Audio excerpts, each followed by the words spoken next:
Hebu wakati wa kuchinja Sheikh, wakati wa kuchinja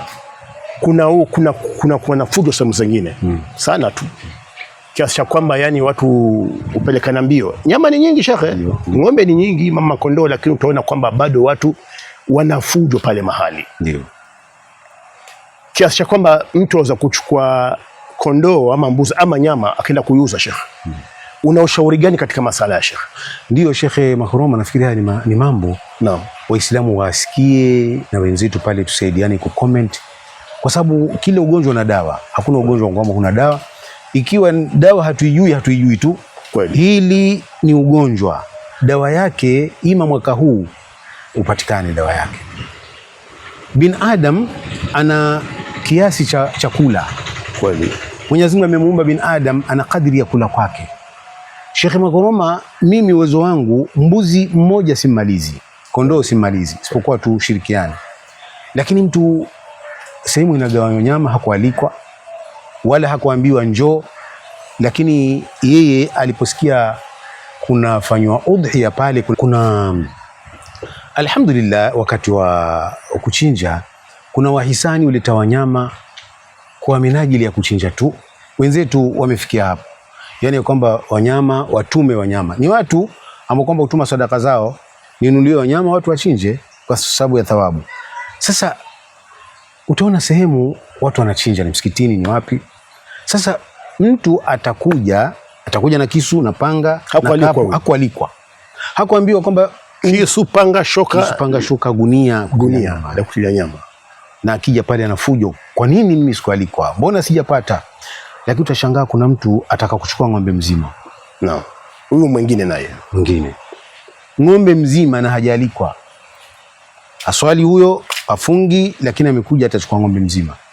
Sasa haya masala unajua yametatiza kiasi cha kwamba mtu anajiuliza, hii nyama hii ataipeleka wapi? Hana frizi, hana fridge wala freezer.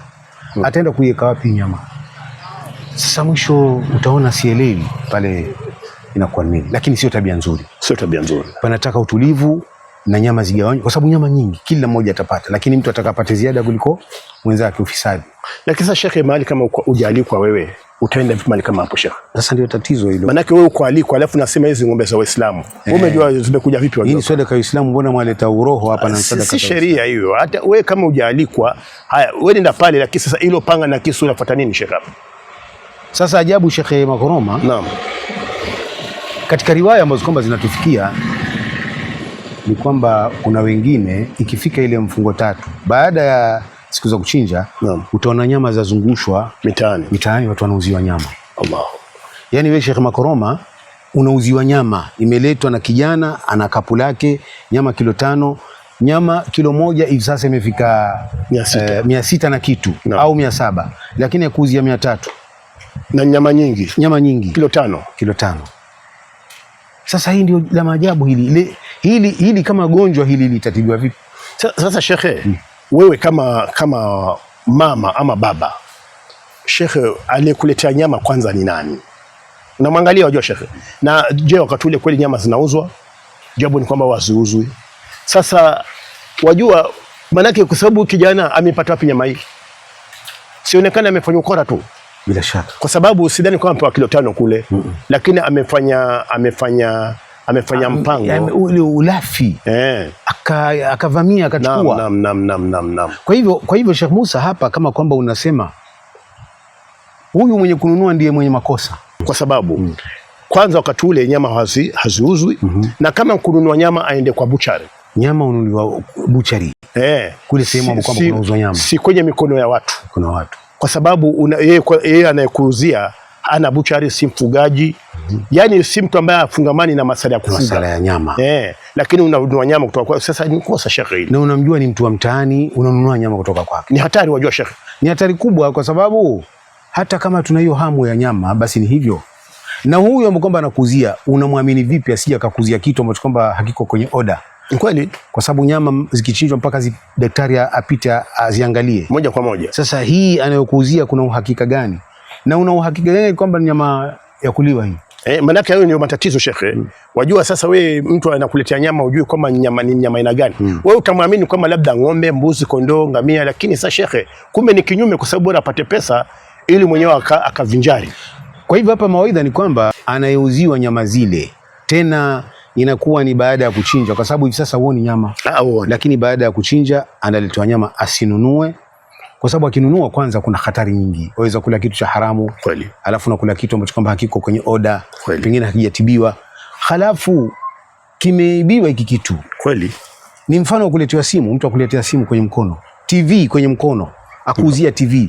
Sasa ukinunua utaenda kufungwa bure, wewe pia nao mwezi, utakuwa mwizi. Wewe mwizi pia wewe. La pili ni wale ambao kwamba wanaiba zile nyama. Zile nyama sio za kuuzwa. Naam. Wale walioleta kama ni kuuza kweli, wangekuwa wameuza wamechukua pesa. Kweli. Lakini wameleta ni sadaka, watu wachinje wagawanye. Mbona wewe umegawanyiwa lakini umeenda kuuza? Unajua kama kidudu, kuna siku tulimpata habari shekhe kwamba kuna nyama imeuzwa mtaani, kumbe ilikuwa nyama ya ndovu. Subhanallah. Nyama ya ndovu shekhe. Na watu wa mtaani shekhe wakanunua. Baada ya kununua wakachemsha ile nyama, lakini waliona tofauti kubwa, wengine walikula. Na ndovu ukimpika shekhe tofauti na ng'ombe na kondoo na mbuzi. Sasa wewe huyu kijana alikuletea nyama ya ndovu shekhe, si ujiulize kwanza kijana nani? Alafu pili, kwa nini wewe unachukua nyama tena fungu kubwa shekhe kwa bei rahisi? Hakujua ni ndovu, lakini alipopika aliona tofauti, chungu kimejaa mapovu kama mapovu. Maana nyama ya ndovu kwa hivyo shekhe, ukiweka pale kwa jiko shekhe, utaona kwamba basi kama panafuliwa nguo hapo, dobi nyingi kabisa. Sasa alafu baadaye waligundua kumbe si nyama kawaida. Hata wengine walikula kwa sababu wana hamu na nyama shekhe. Ndio tuwatahadhari shekhe, msije mkalishwa vitu ambavyo haviliwi shekhe. Na huyo ndovu katika elimu vitabu anachoona tuambia ndovu analiwa. Lakini sasa je, aliyekuuzia huyu ndovu kapatikana kwa njia gani? Hapo ndio mahali pa kujiuliza. Maana ng'ombe ni nyama halali, si ndio? Lakini mtu anakuuzia, je, huyu ng'ombe amepatikana wapi? Amekufa, amechinjwa, hakuchinjwa? Hapa ndio mahali pa hatari. Kweli kweli. Kwa hivyo nafikiri hii ni message iende kwa Guardian na wale ambao kwamba nyama zitaletwa, lakini tutoke katika ufisadi ili tuende sawa sawa.